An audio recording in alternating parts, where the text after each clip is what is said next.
اب قرآن کی آیت سنیے، فمن حاجك فيه من بعد ما جاءك من العلم فقل تعالوا ندعو أبناءنا وأبناءكم ونساءنا ونساءكم وأنفسنا وأنفسكم ثم نبتهل فنجعل لعنة الله على الكاذبين. آیت کریمہ کا مطلب یہ ہے کہ مباہلہ کا چیلنج دینے والوں، ندعو أبناءنا، ہم بھی اپنے بیٹوں کو بلاتے ہیں، وأبناءكم، تم بھی اپنے بیٹوں کو بلاؤ، ونساءنا، ہم بھی اپنی عورتوں کو بلاتے ہیں، ونساءكم، تم بھی اپنی عورتوں کو بلاؤ، وأنفسنا، اور خود ہم رہتے ہیں اور تم بھی آؤ، ثم نبتهل، پھر پریکٹیکلی اعتبار سے بد دعا کریں، مباہلہ کریں، فنجعل لعنة اللہ، اور ہم بنا دیں اللہ کی لعنت جھوٹوں پر ہے، جو جھوٹا مذہب والا ہوگا اس پر اللہ کی لعنت ہو جائے گی. یہ آیت کریمہ نازل ہو گئی.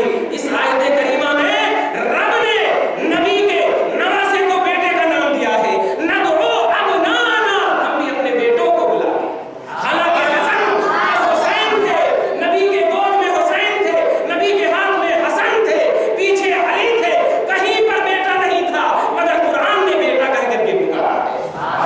اس لیے قرآن میں اگر قرآن کی آیتوں کو دیکھ کر کے فتویٰ لگانا چاہتے ہو، خبردار خبردار، دیکھنا اس کے اندر تفسیریں کیا ہے، شان نزول کیا ہے، اس کا پس منظر کیا ہے. ہم بھی اپنے بیٹوں کو بلاتے ہیں، نبی کے بیٹے تو ہے ہی نہیں، نبی کے بیٹے تو بدبختی میں انتقال ہوا ہے.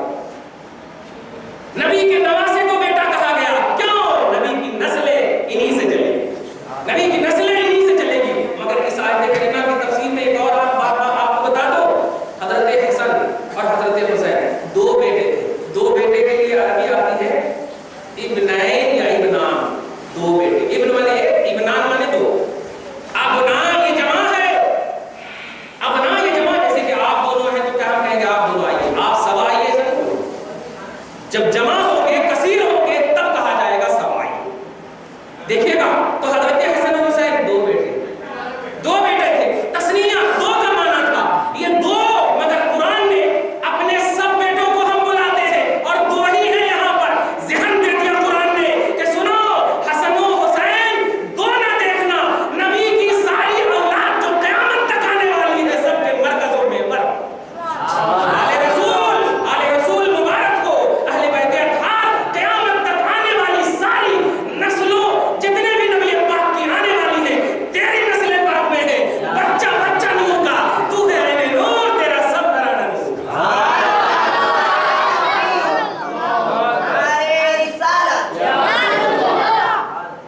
تو بظاہر دو نہیں، قیامت تک کے لیے نبی پاک نے کہہ دیا ہم بھی اپنے بیٹوں کو لاتے ہیں. اور اس کے بعد ایک اور بات کیجیے کہ نبی پاک نے اور فرمایا ہے وَنِسَاءَنَا، ہم بھی اپنی عورتوں کو لاتے ہیں، تم بھی اپنی عورتوں کو لاؤ. اور صرف حضرت فاطمہ اور ایک کی آتی امراتن آتی، امراتن، نساء ایک جمع کو کہتے ہیں. خوب جب ہو جائے تو نساء کا لفظ آتا ہے عربی میں، مگر عربی میں ہے وَنِسَاءَنَا، امراتنا نہیں کہ ہم اپنی عورت کو لاتے ہیں، کیونکہ حضرت فاطمہ ہی ہے. صرف جواب مل گیا. آؤ اب حدیث پاک کی بارگاہ میں، یہ ترمذی شریف کی حدیث، جامع ترمذی، امام ترمذی نے اس حدیث کے بارے میں صراحت کی کہ یہ حدیث بالکل حسن ہے، بالکل اچھی ہے، احکام میں بھی معتبر ہے، فضائل میں بھی معتبر ہے. امام ترمذی فرماتے ہیں یہ حضرت حذیفہ کی حدیث پاک ہے. جلیل القدر صحابی رسول اپنی ماں سے اجازت لیتے ہیں، ماں ہم جاتے ہیں نبی پاک کے پیچھے نماز پڑھنے کے لیے. سبحان اللہ، نبی پاک کے بیٹے، نبی پاک صلی اللہ علیہ وسلم کے چہیتے صحابی نے جب عرض کیا ماں سے، تو ماں نے کہا بیٹا آج کل کی ماں ہوگی نہیں بیٹا، 6 دسمبر ہے مت جانا. مگر نبی پاک صلی اللہ علیہ وسلم کی صحابیہ، نبی پاک صلی اللہ علیہ وسلم کے صحابی کی ماں تھی، ماں نے کہا بیٹا جا، میرے لیے بھی دعا کروانا، تمہیں بھی اللہ بخش دے اور تیری ماں کو بھی اللہ بخش دے، میرے لیے بھی دعا کرانا. چنانچہ آتے آتے حضرت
کہ ہم اپنی عورتوں کو بلاتے ہیں.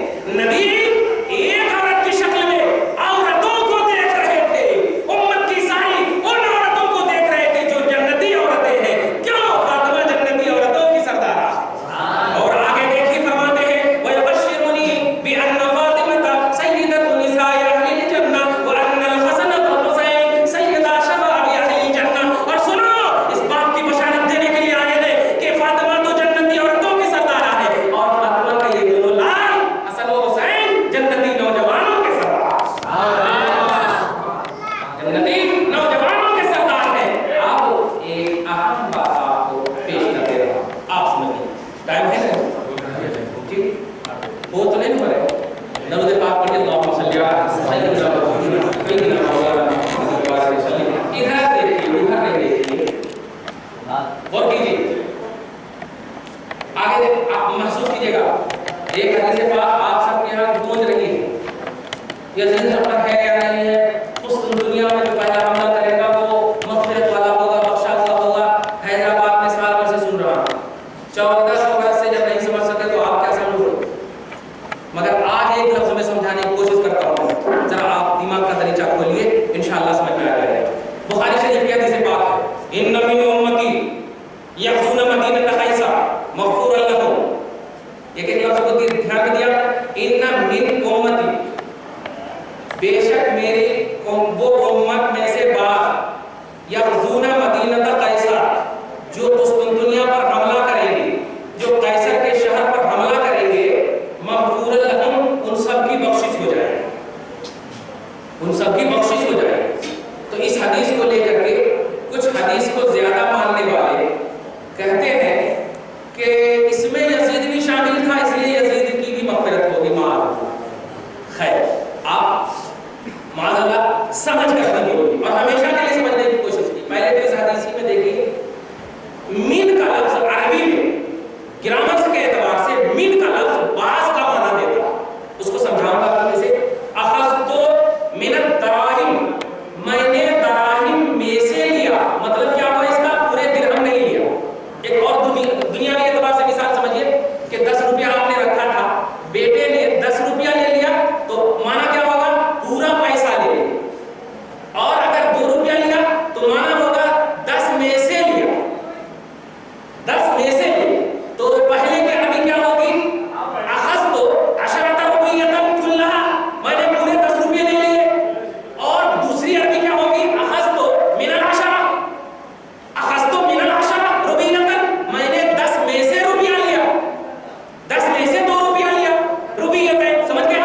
تو من کی جو عربی آتی ہے وہ بعض کے معنی میں آتی ہے، کل کے معنی میں نہیں آتی. یہ اصل بتا رہا ہے. اب عربی میں دیکھو، ان من امتی، ان امتی نہیں، قیصر پر جو حملہ ہوا، قسطنطنیہ پر جو حملہ ہوا، اور حملہ کرنے والے جو تھے، ان میں سے بعض مغفورا لهم، ان کی بخشش ہو. گویا نبی کی اس حدیث پاک میں خود وضاحت موجود ہے کہ نبی پاک نے خود واضح کر دیا کہ جو جو حملہ کریں گے ایک ایک کی بخشش ہوگی. ایسا نہیں، اگر ایسی ہوتی تو انا امتی کہا جاتا، من امتی نہیں کہا. انا امتی، میری یہ امت جو قیصر پر حملہ کر رہی ہے یا کرے گی، وہ مغفور لهم، وہ بخشی جائے گی. گویا حدیث میں خود جواب ہے. اب آپ بھی دل پر ہاتھ کر کے بتائیے کہ کون ہو سکتا ہے جو بعض مغفرت والا ہوگا اور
کہ اس حدیث پاک سے یزید پر بڑے اچھے لوگ خامہ فرسائی کرتے ہیں یا زبان درازی کرتے ہیں کہ جو حملہ کرے گا بخشا ہوا ہے ان میں یزید بھی داخل ہے.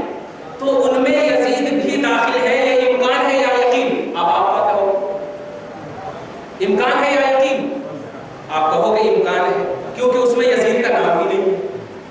ان من امتی، بے شک میری امت کا باز جو حملہ کرے گا اس میں یزید کی وضاحت ہے ہی نہیں. اور ابھی ترمذی کی حدیث اور قرآن کی 5 آیت کریمہ مکمل طور پر واضح کرتی ہے کہ حسن و حسین کے لیے یقین کا جملہ استعمال کیا ہے. حسن و حسین جنتی، اور جنتی نہیں، جنتی نوجوانوں کے سردار. اب جب حسن و حسین جنتی نوجوانوں کے سردار، تو طے ہو گیا کہ حسن و حسین کا جنتی ہونا یقین. اور اس حدیث میں امکان اور یقین اور امکان میں مرتبہ ہے یقین کا، یقین اور امکان میں مرتبہ ہے یقین کا. تو طے ہو گیا کہ حسن و حسین کو ماننا یہ یقین ہے، شک کی باتوں کو ماننا یہ یقین نہیں. تو ہر دو طرح سے، شریعت کے اعتبار سے، عقل کے اعتبار سے، نقل کے اعتبار سے، ہر دو زاویے سے دیکھیں گے تو حسن و حسین کی حقانیت نظر آتی ہے اور یزید کی ناحقانیت نظر آتی ہے. اب آپ کو مکمل طور پر سمجھ میں آ گیا ہوگا کہ حسن و حسین کا کیا مقام ہے اور یزید کا کیا مقام. درود پاک پڑھیں، اللہم صلی علی سیدنا حبیبنا مولانا محمد وعلی آلہ سیدنا مولانا محمد مبارک وسلم. صلاۃ و سلام علیک یا حبیبی یا سیدی یا رسول اللہ. اشتہار تو بہت نکلتا ہے کہ صحابہ کی نظر میں اہل بیت کی محبت، اشتہار بہت نکلتا ہے، پیپر پمپلیٹ بہت نکلتے ہیں، مگر پریکٹیکلی اعتبار سے اہل بیت اطہار سے محبت کہاں رہی؟ اہل بیت اطہار سے محبت یہی ہے کہ ان کو ہوٹل میں لے جا کے خلاف نہیں. ان کی محبت یہ ہے کہ ان کا ادب اس طرح کرو جیسے صحابہ نے کیا. قرآن کی آیت ملاحظہ کرو، ان آمنوا بمثل ما آمنتم به فقد اهتدوا. اگر تم ایمان اس طرح لاؤ گے جیسے صحابہ نے لایا تب کامیاب رہو گے. تو صحابہ آئیڈیل بن گئے، ایمان کے آئیڈیل صحابہ بن گئے. تو اب جب صحابہ ایمان کے آئیڈیل بن گئے تو اب ہم دیکھیں گے کہ صحابہ کا طرز کیا تھا. بخاری شریف کا حوالہ لو. بخاری شریف میں اللہ کے جلیل القدر نبی صلی اللہ علیہ وسلم کے جلیل القدر صحابی بعد الانبیاء بالتحقیق سیدنا ابوبکر صدیق افضل البشر، سارے انسانوں میں سب سے زیادہ افضل حضرت سیدنا ابوبکر صدیق ہے. فرماتے ہیں ارقبوا محمدا فی اہل بیتہ، محمد کی تعظیم کرو ان کے اہل بیت کی خاطر، ان کے اہل بیت کی تعظیم کرو. یہ صحابی حضرت ابوبکر صدیق فرماتے ہیں. یہ صحابی کا حضرت ابو ہریرہ کا عمل بتا رہا ہے. ابو ہریرہ حسن و حسین ہے یا حضرت امام حسن ہے یا حضرت حسین ہے، چل رہے ہیں حضرت حسین آگے ہے یا حضرت حسن آگے ہے، ابو ہریرہ پیچھے آپ کے دھول کو اپنا سلمہ بنا رہے ہیں، اپنی آنکھوں سے لگا رہے ہیں. آپ ذرا اندازہ لگائیے، پوچھتے ہیں تو کہتے ہیں کہ مجھے کیوں شرمندہ کرتے ہو ابو ہریرہ؟ ابو ہریرہ نے جواب دیا، شہزادے تمہیں تمہاری پوزیشن اگر معلوم ہو جائے تو کائنات تمہارے قدم میں جھک جائے گی.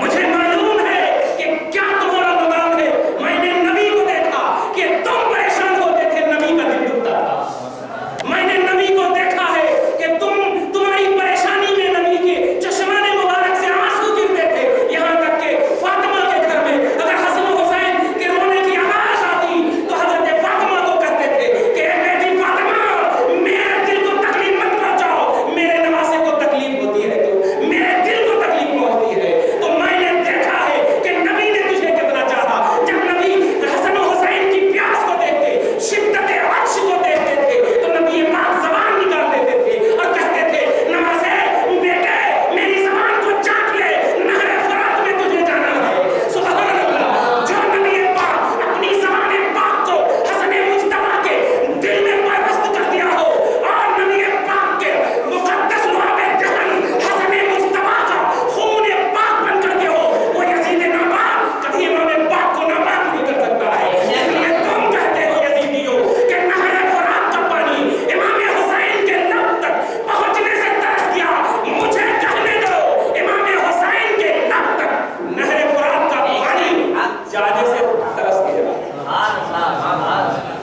نہر فرات کی قسمت ہی نہ تھی کہ امام حسین کے مقدس لب تک نہر فرات کا پانی جائے. جو نانا جن کے نانا انگلی ایسے کرتے ہیں تو چشمے بہنے لگے، ندیاں ہیں جوش پہ، ٹوٹے ہیں پیاسے جھوم کر، انگلیاں ہیں جوش پہ، ٹوٹے ہیں پیاسے جھوم کر، ندیاں پنجاب رحمت کیے ہیں جاری واہ پانچوں انگلی سے صلح حدیبیہ کے موقع سے پانی ختم ہو گیا، صحابہ نے عرض کیا یا رسول اللہ پانی نہیں ہے وضو کرنے کے لیے، آپ نے ایک لوٹے میں اپنی پانچوں انگلی کو ڈال دیا،